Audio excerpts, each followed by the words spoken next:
we'll go ahead and get started. So hello everyone and welcome to the American Family Insurance DreamBank, where we believe in the transformative power of dreams. I'm Jenna, and here at DreamBank, and on behalf of our team, I'm thrilled to have you with us today. As we get started, we'd always like to learn where you're joining us from today, so we encourage you to share this in the comments. For those of you who have attended our virtual or in-person events in the past, welcome back. And for those that are joining for the first time, I'd love to take a moment to introduce you to DreamBank.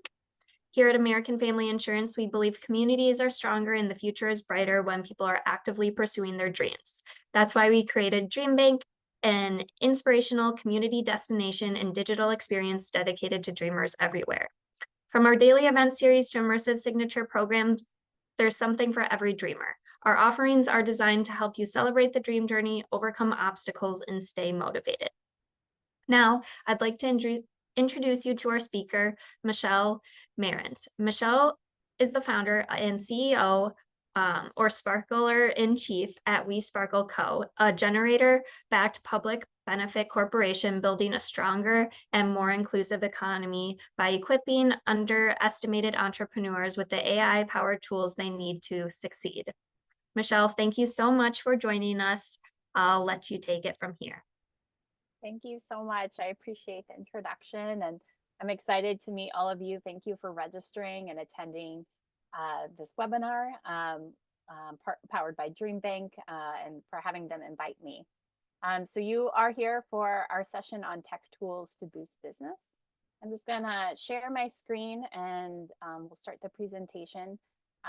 Feel free as I'm presenting, I like to be very casual, so please feel free to put your questions in the chat as they come to you, and I'll try to keep my eye on the chat, and Jenna will also help me keep an eye on the chat, so I'll try to answer those questions as we move through the presentation. So let me share my screen. I'm just gonna make sure chat. Okay.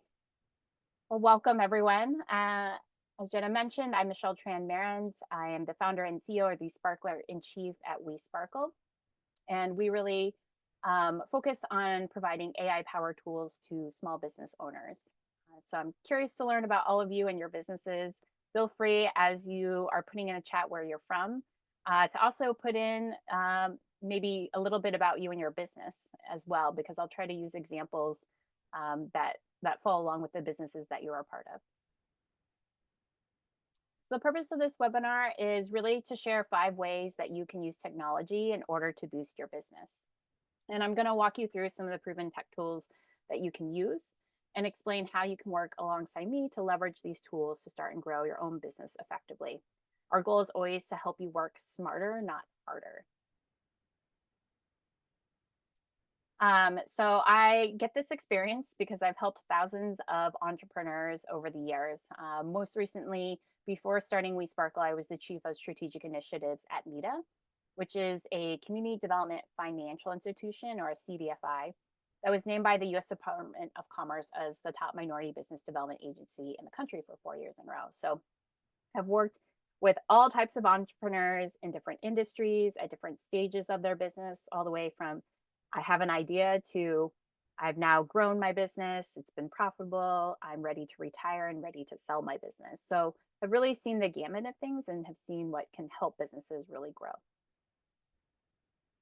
One thing that I noticed as I was working with entrepreneurs is that business owners often waste a lot of their time on repetitive administrative tasks. So things like scheduling appointments with their clients or their customers, or answering the same questions over and over again. And this can really hinder their business growth. In fact, the Alternative Board did a survey, did some research, and found that the average business owner actually wastes about 68% of their time just working in their business on these repetitive administrative tasks rather than on their business at a more high level, more strategic level. So as I said, this is going to be interactive. Feel free to put questions in the chat, but I'm also going to have you do some tasks that will actually help you really further your business. So the first thing that I'd like you to think about and to jot down are what are those tasks that take up most of your time? So make a list. If you are on your computer, you can just type up some bullets. If you have a pen and paper, you can use that.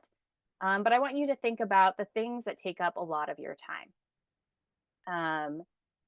And then after you do that, kind of jot down next to them how much time you think you spend on these tasks. So, things like checking emails, answering questions, things like that. So take a minute to jot those down. I'm just looking at the chat here. It looks like we have some aspiring entrepreneurs. That's great, Andy. I'm curious what type of aspiring entrepreneur you might be, what type of business you've been thinking about. All right, so hold on to that list. And if you aren't able to get it done during this time, you can always go back. They are recording this session, so you can go back and think about it. But we're going to move on to some of that content. But I want you to have that in mind, all those different tasks that you do as an entrepreneur or an aspiring entrepreneur that take up a lot of your time.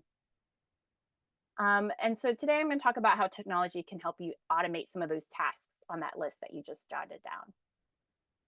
In fact, businesses that use technology are more likely to see growth in terms of sales, profits, and employment, or the number of people that they are able to hire. So this was some research that was done by the U.S. Chamber of Commerce Technology Engagement Center. And so you can see on this graph, when it comes to small businesses, the power users of technology, so that's here on the right-hand side, have higher profits, higher sales, higher employment, or number of people that they've hired than people who have low adoption rates of technology. So it really goes up the more that you are able to adopt technology. However, so 86% of small businesses say technology helped their business actually survive during COVID. So technology can be really helpful in automating those tasks and helping you grow your customer base, reach new audiences, and automate some of the things that are eating up a lot of your time. I do see a question in the chat from Lily. Will this be available after? Yes. This is being recorded, so this will be shared after this webinar. And I also see that Andy is interested in a financial business like tax and bookkeeping. So really excited about that. That is for sure a much needed business. People are always needing bookkeeping help and tax help. So I'm glad to see you here.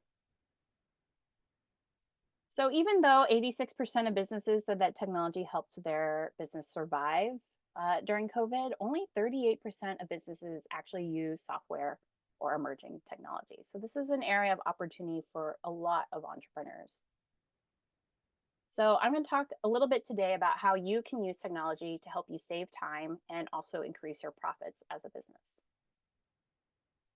So these are the 5 different ways that we're going to talk about that you can use technology. And a lot of you are at different stages of your business. So we have Andy, who's an aspiring entrepreneur. So putting up your digital shingle will certainly be really helpful for you as you're just getting started. And it's great that you're early on because you can put things in place to kind of do it the right way from the very beginning, which is really exciting.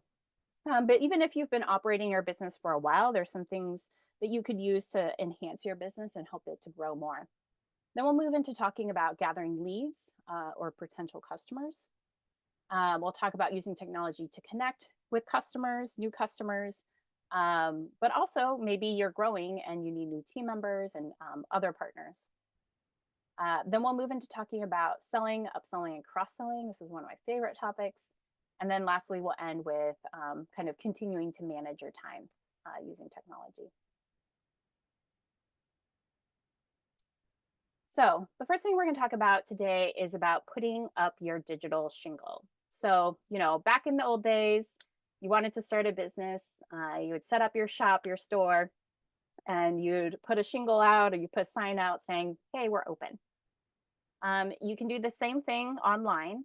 And there are certain ways to do that, and it's constantly evolving. But you really want to do that in order to establish your business, establish a presence online, and let people know that you have products or services to offer for them. So some of the tools that can be really useful, and some of you may know about some of these tools, some of you may not, but tools like Canva, Coolers, and Unsplash, I think can be really helpful. Canva is a graphic design tool It makes it very easy using their templates to create things like your logo.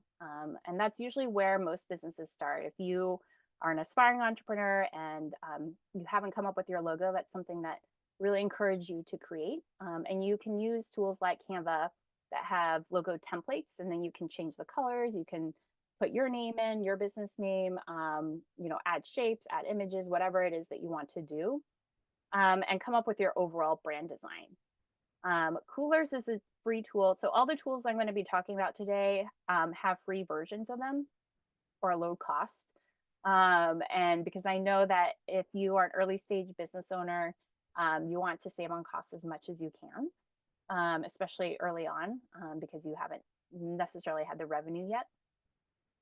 So these are all have free versions. So Canva Coolers is a tool that you can use if you're trying to find maybe that color palette for your business. So you can generate different color palettes. And, when you think about your business, you really want to develop a brand that's easily recognizable by customers or potential customers.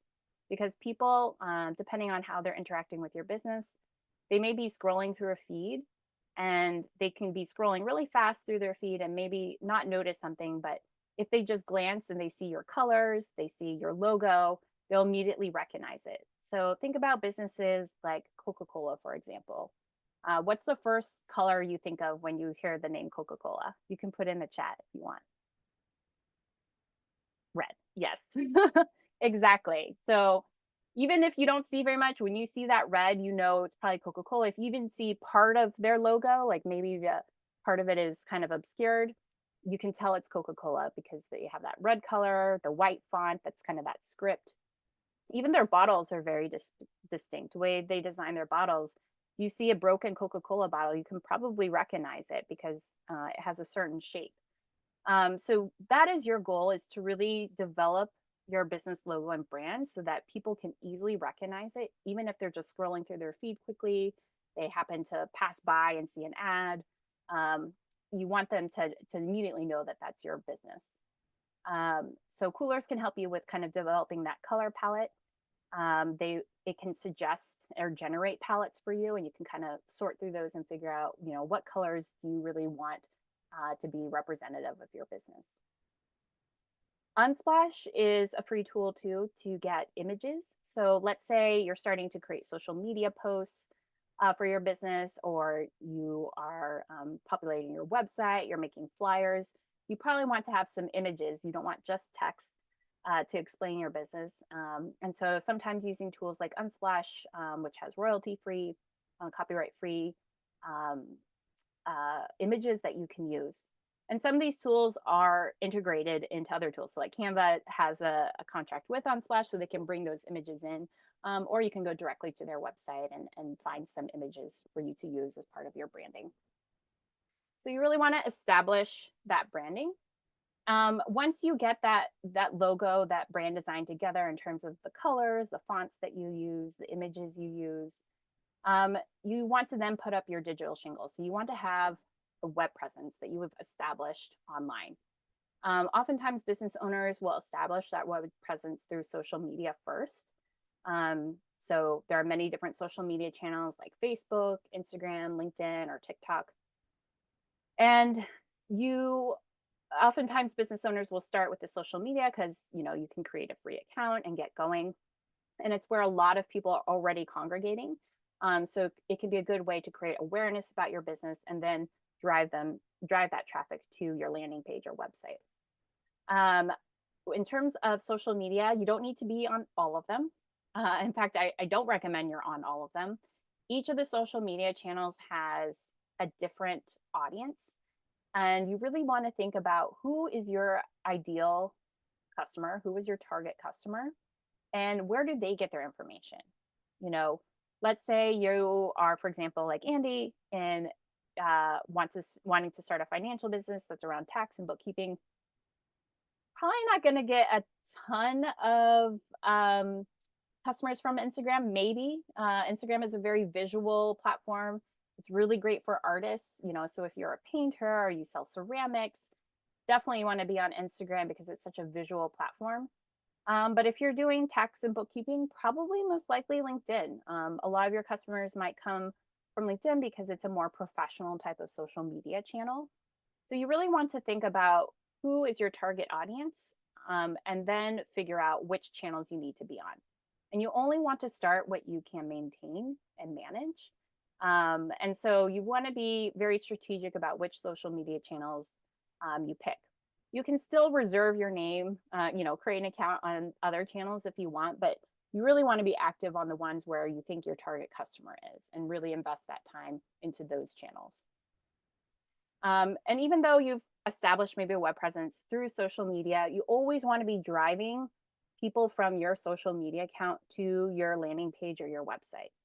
This is because social media channels come and go. You don't own your followers necessarily on these social media channels. And I don't know if you remember MySpace or others, they're not as popular anymore. And so even though Facebook, Instagram, LinkedIn, TikTok, all these are pretty popular right now, they might not always be popular. And so you always want to be driving people to your landing page, your website, and collecting contact information along the way. So in case one of these channels goes under, you don't lose all of that contact information for your customers or your followers. So all of your social media posts should always be driving people back to your website, your landing page, signing up for your email list, or text messaging list. So part of putting up your digital shingle isn't just establishing a web presence on social media, it's really developing that landing page or that website. And the difference between a landing page and a website, a landing page tends to be a little bit more simple. There's usually only one call to action or very few calls to action, whereas a website tends to be a little bit more complex. There are many web pages. And so there might be multiple calls to action as you go through the website. So they're the same thing, but there's slight differences. And we'll talk a little bit more about that, but you'll definitely want to develop your landing page or website. You can use free tools like WeSparkle has on our website, wesparkle.co, or there are lots of free website builders out there, like, or at least website builders that have a free version when you start out. And then if you want to upgrade to remove the branding and things like that, you can always do that later. So there are website builders like Wix, Ecwid, Shopify, Squarespace, WordPress. So they all have versions that are free, and you can develop a simple website from there. Many of them have templates too that you can use, and to just establish a place where people can get to know your business, purchase products or services, book time with you, depending on what type of business you have. And then we're going to talk a little bit about what is the content you put on that landing page or website. So you can see here is S&J Creations LLC, SGC Body Love. They have their logo on their WeSparkle site, a little bit about the products they sell. And so when you start to think about the language that you use on your website, it's really important to think about the keywords that you use that'll help you show up higher in search results, especially Google, because Google is one of the most popular search engines. And so to improve traffic to your website, it's really important that you use those words carefully. So I'm gonna show you Google Trends. So this is Google Trends. You can just go to trends.google.com and see it. And this is a free tool that you can use to see what's trending now, because there are millions of searches going on Google. And you can actually see what people are searching for. And this can be really helpful because it can help you figure out what types of keywords to use on your website, what types of words to use in your social media posts. Because if you use the right words, you might be able to play off of the momentum from something that's trending or popular or being searched a lot for your own posts. So you can see here, this is daily search trends. You can see real-time search trends, like what's going on in the past 24 hours. A lot of soccer or football is going on. You can search within the United States, or if you have customers in other countries, you might also want to see what's going on in those other countries as well, because there can be a difference. My favorite part about Google Trends, though, is the Explore, because this, I think, can be very helpful as you're developing language for your website or for your social media posts. So what you can do is, for example, let's see, Rima says, I work in a tech as a startup catering to digital marketing, design, and web development. So I'll use that as an example. The keywords I see in that description are digital marketing, design, web development. Let's just see which of those phrases is more popular, which of those phrases that people are searching for more. So let's put in digital marketing first. You can change these too. Like if your target audience is in a different country, you can use a different country. You can change the time period. So I'm just going to do the past 12 months, but you could also see, past 5 years, and go back even further to see how popular was that term, how many people were searching. Marcy just asked if the recording will be shared. Yes, it will. I think it will be emailed out, but Jenna might know better. But I believe it will be emailed afterwards. So digital marketing, you can see the interest in this term over time, how many people were searching on it. You can even drill down in the categories if you want to. Like if you wanted to kind of really drill down more into a specific type of category like business and industrial. We're going to just keep all categories for now. And you can also drill down by whether it's just a web search, which is probably the most common way that people use a search engine, or you could do a more drilled down type of search. So for example, if you're a visual artist, you might want to look at image search because maybe people are searching that, especially like maybe you're a photographer or something like that. You have a photography business. People might be searching things on using image search more than the general web search, but we'll keep that. Now let's compare that to the other term, which was design and web development.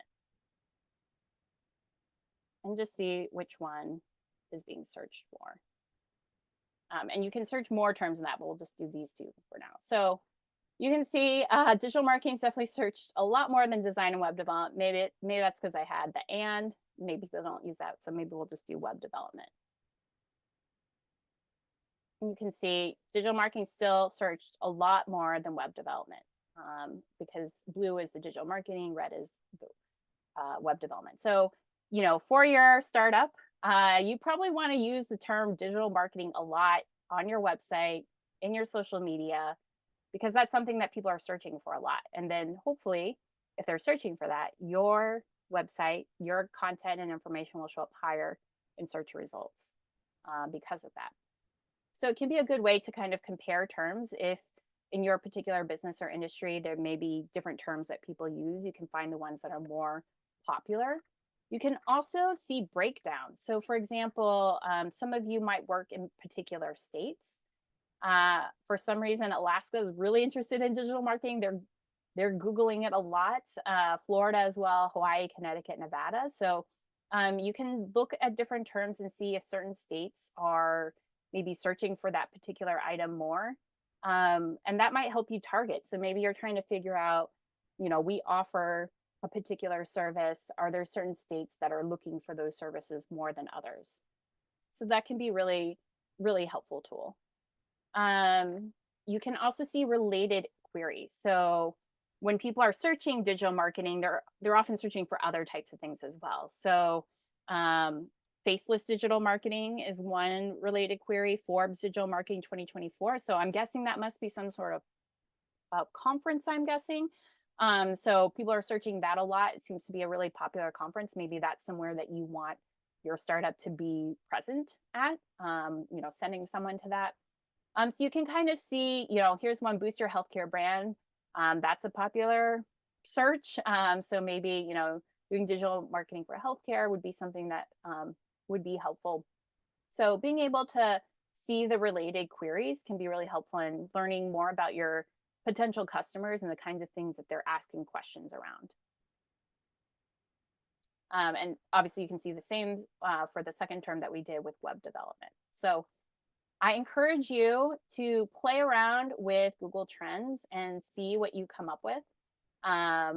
because it can be a really useful tool when you're trying to figure out what keywords you want to be sure are present on your website, that are also in your social media posts, because those are also crawled by search engines like Google, and sometimes those will show up higher if a keyword matches with the content in your social media posts. So encourage you, go to trends.google.com, type in your own keywords for your industry. So, Andy, you probably want to type in, keywords like financial, tax, bookkeeping. What are the terms that people will be searching for?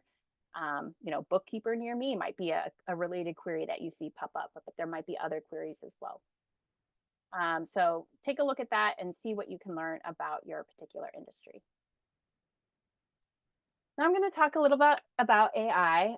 This is something I'm really passionate about. I did my first AI project, back in 2016. Really am interested in seeing how it plays out more.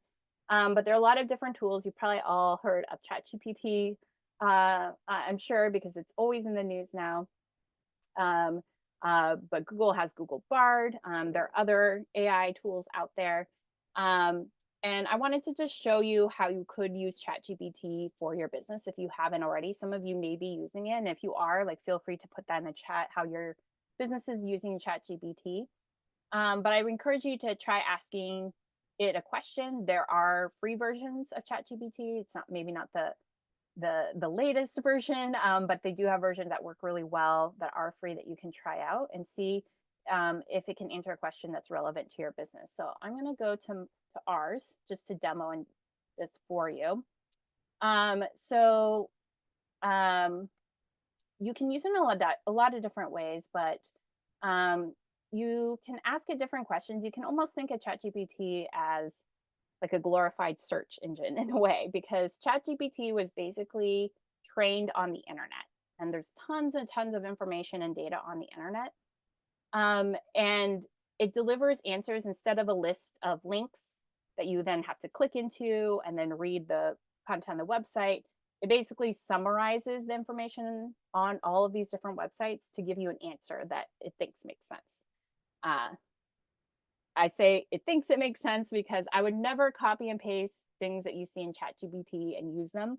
I would definitely go through them, make sure that the information is true, because it was trained on the internet. And as you know, some things on the internet are true and some of the things on the internet are false. And so you want to be sure to verify information before you post something from your business social media channels, because that could be really embarrassing or potentially turn off a lot of your customers. So you also want to put your own spin and twist on it. So let's go ahead and do an example. Okay, I do see a question in the chat from Liz on whether we should be purchasing ChatGPT or is there a safe free version. So I'm in the free version right now. I would not put any proprietary information about your business in ChatGPT because they're a business themselves, and they can take that data information, and you don't want to put any information that's personally identifiable information like your customers contact information or things like that in to ChatGPT. But you can use it for more general things. So probably one of the best use cases that I see right now for most business owners is sometimes you have writer's block when you're trying to think of social media posts, like, oh, what do I post this week? So it can help you generate the text for that, and emails maybe, or if you have a flyer, you're trying to come up with the content for that flyer, it can help you with things like that. But I wouldn't put any, sensitive information, proprietary information. So I'm currently on the free version. You can upgrade to the ChatGPT Plus. That's faster, kind of their latest language model. But I can show you an example. So let's see. Let's use Andy's example of tax or bookkeeping business. So maybe I'm trying to think of maybe I wanted to draft 10 social media posts about my bookkeeping business. And so you'll see it generate potential posts. And again, I wouldn't just literally copy and paste. You do want to look through these and make sure they make sense. But it can be a good starting point. I don't know about you, but I get writer's block sometimes and have a hard time thinking about like, oh, what should I post about or what should I talk about? And so this can be really helpful. And as you can see, it does put it in a format that's very realistic to what a Facebook post would be. They use hashtags, which can be helpful. They're pretty short. Some of them, they use emojis. And they even do tell you, like I'm saying, to feel free to tailor these posts to better fit your brand's voice and style, because you want to put them in your own brand, your own voice. Remember at the beginning, I told you about your brand is really important. It should be immediately recognizable when people see it or they hear something that they recognize, oh, that's your business. So, let's look through these posts and see what they have. Streamline your finances. Are your books in a mess? We specialize in transforming chaos into order.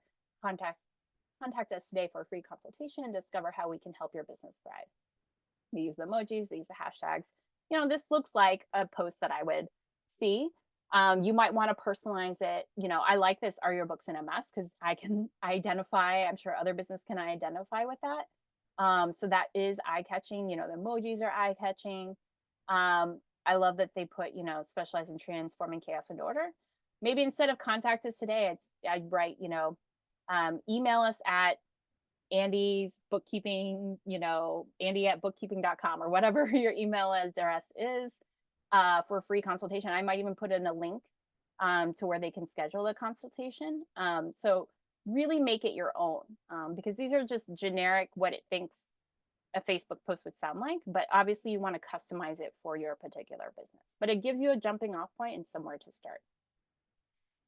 So this is the text, the copy, but as you know, many social media posts are the best ones, often has some visual element too. So like a photo or a video. ChatGPT, which was created by OpenAI, also has image generation. So you can use AI to generate an image. So you can do that by exploring GPTs. Their tool that OpenAI has is called Dolly. There's others like Midjourney. There are even ones being created all the time, but there are ones in Canva as well. So let's say we take this first post. I kind of like this image of, are your books in a mess? And let's say that I want to use this post, of course, customizing it for my business. But I want an image of like someone stressed out or maybe like having like lots of papers around, like their books are in a mess. So we can go to Canva, which is that graphic design tool that I mentioned. And their AI platform is called Magic Studio. And so you can create an image here. You can also create text. So this can help you generate text as well if you use Magic right. You do need to have the pro version, but they have free versions where you can test out a lot of these products to see if it's something that you want. So you can do text to video where you type, books are a mess and see what video comes up. You can do image. Let's say that for my social media post, I want an image to accompany this text. So I can try it out. Again, I wanted to show you things that you can use for free and then upgrade if it's something that is a good fit for you. But there are a lot of different options out there. So you can enter the word. So like, I think I wanted the Facebook post was, are your books in a mess? We specialize in transforming chaos into order. So maybe I want to create an image of a business owner who is stressed out. Maybe just I'll put stressed and see what images are created from that. This makes this a lot easier. I don't know about you, but I am not a graphic designer. And instead of spending a lot of time searching for the right image and then trying to figure out if it's true or not, it's nice to be able to put, the words in that I want and have it generate an image. So this matches what I was thinking. Again, I would say, a lot of these AI tools were trained on the internet. And so Sometimes there can be bias that's introduced. In this case, I think it's interesting that, this is all male, but you can be more detailed. So you can say, um, you could say like a woman business owner, and it should be able to generate more images for you that match that. You also notice those images all looks like illustrations. These are looking like illustrations as well, except for this one looks more photographic, right?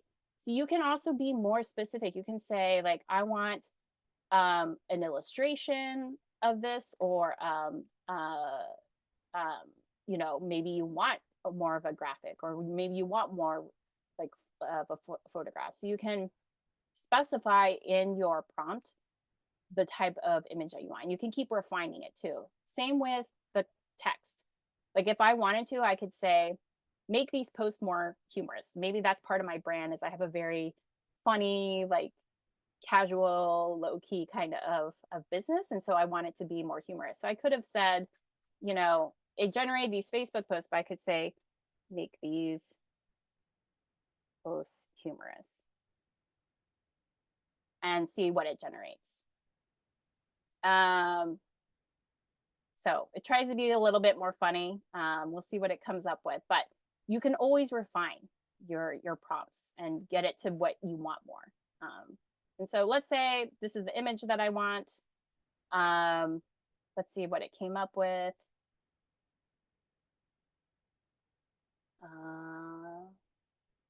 It uses things like, say hello to our team of bookkeeping superheroes. Like, you probably often don't hear bookkeeping and superheroes in the same sentence. So it's trying to be a little bit more playful, a little bit more fun, saving businesses one spreadsheet at a time. So it is trying to inject some humor, some lightheartedness into the posts. So just remember that the first thing that you put in, if it's not quite right or you want to change it a little bit, you can always, keep prompting it to do more and to refine. Liz asked a good question. So the use of the images, are they free or need to be purchased? With Canva, most of these images are free as part of your platform fee. Like, I'm using the free version right now, but I'm sure like in order to keep using it more and more, you would need to maybe upgrade at some point. But they are copyright free, royalty free. There are some dangers with AI, because it was trained on the internet. There are some images that they trained the AI on, but didn't necessarily get the copyright from. So for example, Getty Images is a photography company. They're suing one of the AI companies called Stable Diffusion for crawling the internet and pulling images from their database. And so we'll see how that trial ends up. But for now, you can at least know, like Canva, a lot of these tools, you can use these images for free. You don't need to purchase them, except for unless the platform, has a platform fee or something like that. But the things I'm showing you today are free versions that you can use and that you don't need to purchase. All right. So yes, I encourage you to check out some of these tools. Think about what's relevant for your business, what would be helpful, creating some social media posts, maybe helping you draft a blog, maybe help you draft an email, and then, creating some images. Maybe you need images for flyers, for your website, for your social media posts. So try to ask it things that are relevant to your business, and then, check out these different tools to create an image to accompany that content. All right, so I'm going to move on. I'm just going to do a time check here. Yes, I definitely need to move on. We have a lot of material to cover. So gathering leads. Leads are potential customers, and you can gather them in a lot of different ways. Some people gather potential customers or leads at events, in-person events like farmers market, pop-up events, conferences. You can gather them by searching online. There are often different websites you can go to. Like, let's say for your digital marketing company, you are targeting digital marketing for lawyers. You could search online law offices in your area and potentially gather leads that way. You can also gather leads via your social media, your website. So, if you're posting on social media, you might be driving traffic to your website to gather email addresses, phone numbers, information. So you can gather leads that way. You can also use databases. There are databases where you can actually get information about your target customers, including demographic information. And a lot of these databases are free through your local library. And they're like A to Z and things like that. And you can drill down. So, using the example of law offices, you could drill down, law offices in this particular zip code.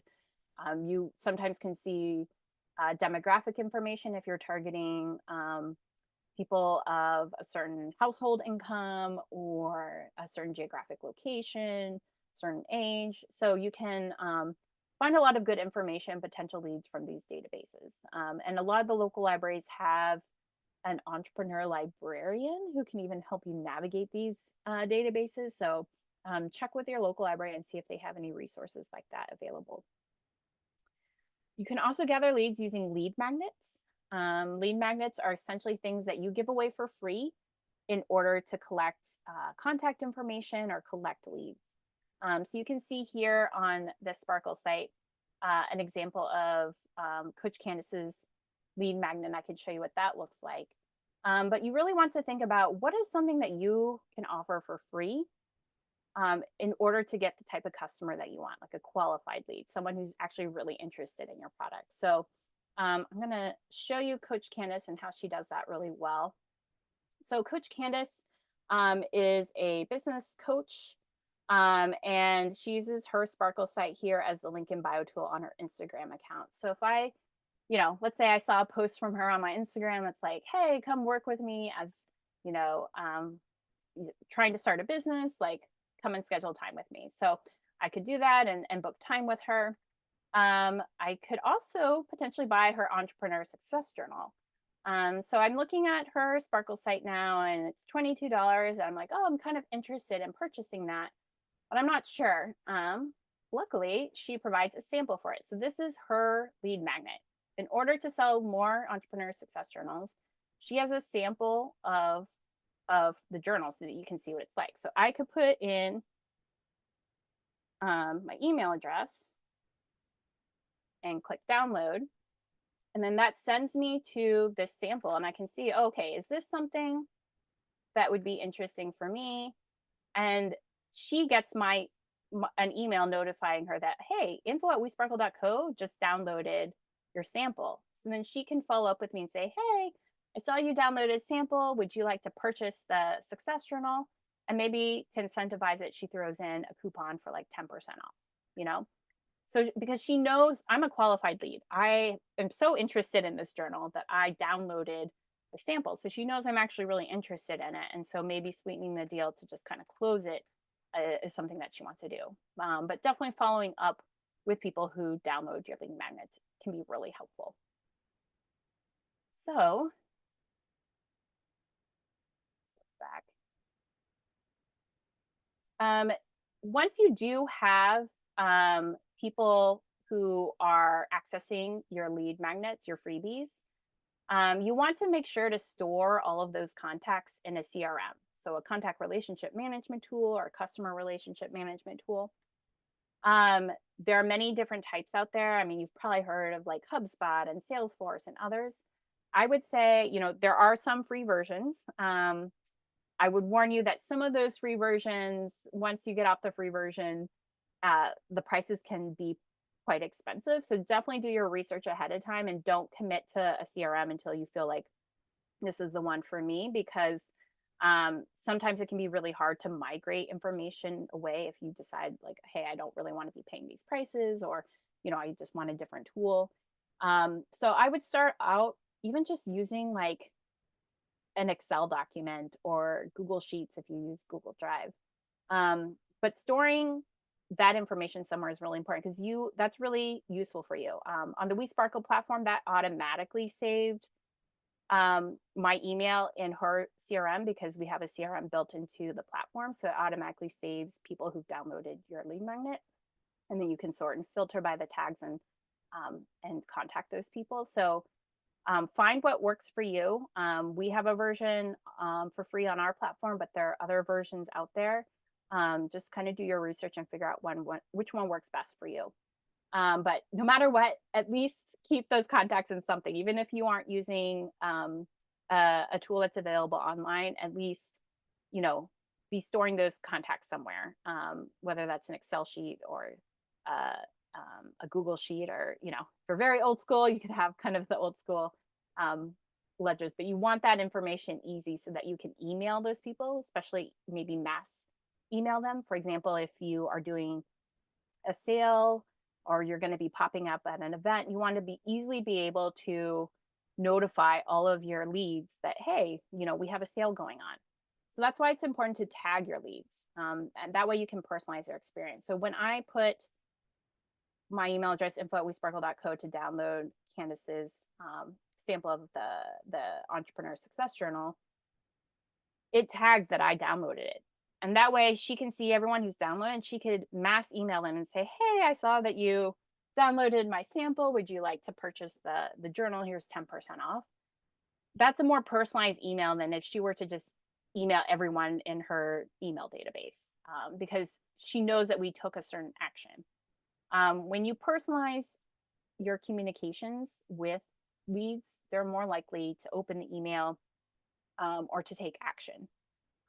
Just think about, the number of emails that you get, ones that are a bit more personalized to you, you're more likely to engage with. So it's important to tag them. Like maybe you do a lot of events for your business. You might want to tag them by the event that you met them at.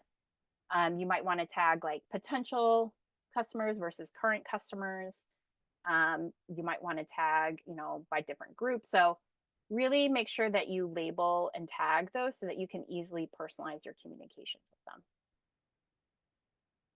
All right, I need to speed along here. So think about the kinds of freebies or lead magnets that you can offer, and then think about your contact categories. So that's that tagging piece so that you can personalize your communication. So, it might be current customers, potential customers. It could be all kinds of different things. So think about those categories. Next, I'm going to talk about using technology to connect. So you can use technology to connect with leads via their preferred channel. So some people like email, some people prefer text message, some people prefer direct messaging over social media apps, direct mail. Some people just like getting that thing in the mail, postcard in the mail. Some people like Zoom, some people like phone. Really think about your target customer and what they prefer. And one thing I will say about email and text messaging, email, marketing, a lot of people know about it. But I would say the average open rate for emails is around 20%. So only about 20% of people actually open emails that they receive. That can go up a little bit, if maybe you personalize those emails. But text messaging is a really powerful channel that a lot of people don't know about. And so it's usually around 98% open rates, because it's just easy to like open your text messages and people want to get rid of that little notification. So it can be a very powerful channel, but I would use it wisely. I don't know if you've been experiencing robo texting or things like that, that can be annoying. So I'd always use it very strategically, but it can be a good way to reach your customers, especially, those loyal customers who want to know about the sales that you have coming up and stuff like that. So I wouldn't overuse it, but it can be a powerful channel, and is often overlooked. You can use technology too to connect with potential hires. So not just customers, but if you're expanding your team, you can use social media platforms like LinkedIn and others to find potential team members to hire. You can also use it to find potential business partners. Maybe there are certain people in complementary industries where you could sort of cross promote each other. So you really want to think about using it beyond just getting customers, but also really growing your business. And then you want to use these tools to provide excellent customer service. So remember how I was talking about how business owners on average waste about 68% of their time just answering questions, the same questions over and over again from their customers. You can use technology to be prompt in replying to questions. So for example, here we're showing you one of our tools, our AI assistant, which answers questions about your business. So things like, where are you located? What are your prices? Are you taking on new clients? whatever questions that you typically get it a lot, and automates the answering of those questions. You can install that. This is through text message, but it can be installed as a chat widget on your website. It can be installed on your Facebook business page.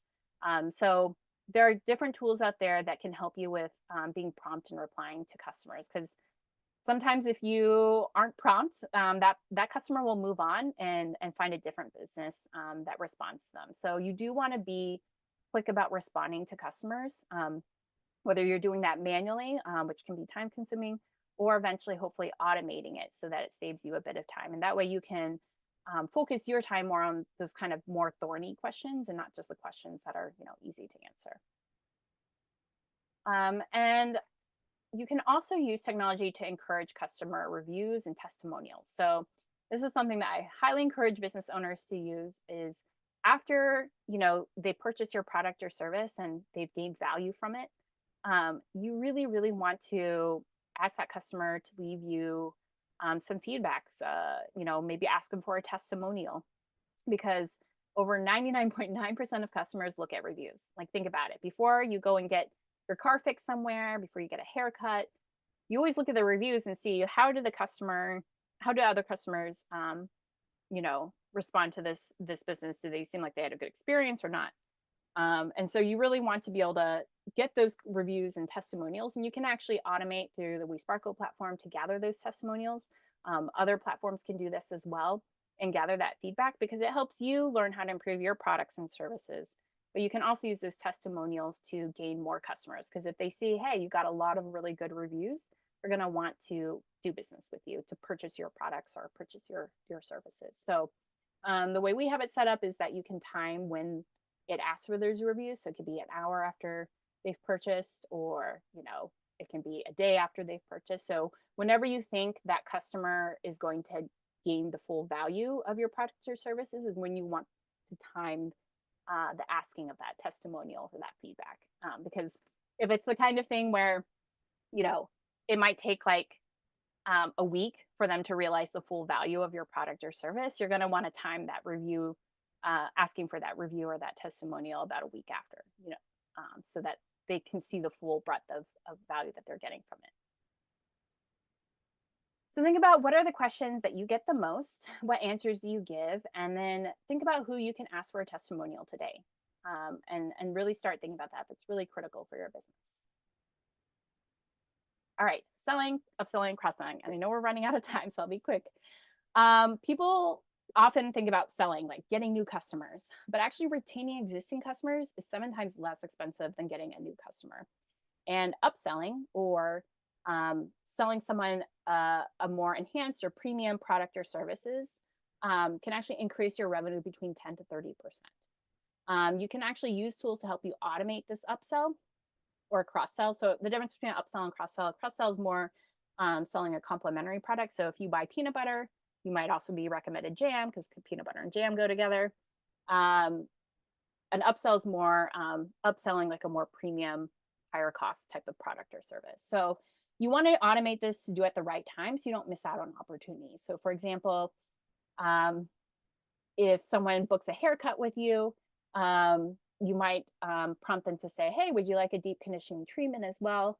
And if they say yes, then it adds 25 minutes to the appointment, and or 15 minutes to the appointment, and it costs $25 extra. So really think about where you want to do that upsell. You see this at the grocery store all the time. They have those candy bars and things right by the cash register, because they're trying to upsell you just a little bit more. So you might just grab that candy bar, the impulse purchase. So really think about where you place that upsell or cross-sell, or the timing of it. And then lastly, using accounting software like QuickBooks, FreshBooks, Zoho Books, there's a lot, Xero out there, can really help you automate and track your sales, track your expenses, and really alleviate that time during tax time. So think about what you can upsell or cross-sell. Is there something that is more premium that you could upsell to your current customers? Is there something that you could cross-sell that's complementary? And when is the best time to offer this upsell or cross-sell during that customer buying experience? Lastly, I'm almost done. Managing your time. Time is a precious resource for entrepreneurs. You're all very busy. So don't waste time going back and forth over email or playing phone tag. Use scheduling tools like WeSparkle or Calendly or Acuity. There are many out there that you can use, and they have free versions to help you manage your time better. One kind of tip I have is to block off focus time on your calendar so that you can do the things that really help you move your business forward. So I have like Marketing Monday when I schedule out all my social media posts. I have Financial Friday when I kind of look, pay our invoices and, create invoices and things like that. So really try to think about your time and block off those times so that you can focus on those more strategic high level things. So remember at the beginning, I told you to think about the tasks eating up the most of your time. Take a look at those ongoing tasks and see, can you delegate any of them? What times do you most focus? And then block off those times to do the things that are really important for your business. So I hope that has been helpful. I wanted to leave at least a few minutes here to answer any questions that people had, to let you know that you can connect with me. Our website is wesparkle.co. You can email me at info@wesparkle.co or follow us on Facebook or Instagram at wesparkle.co. And with that, I would love to answer any last minute questions or feedback that you have.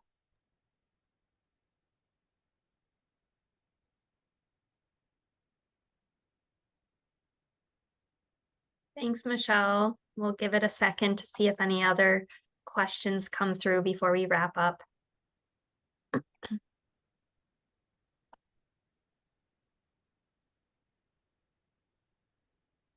Great. I'm so glad people found this helpful. I wanted some real tangible things that you could take away to grow your business.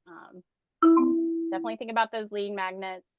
Think about those upselling, cross-selling.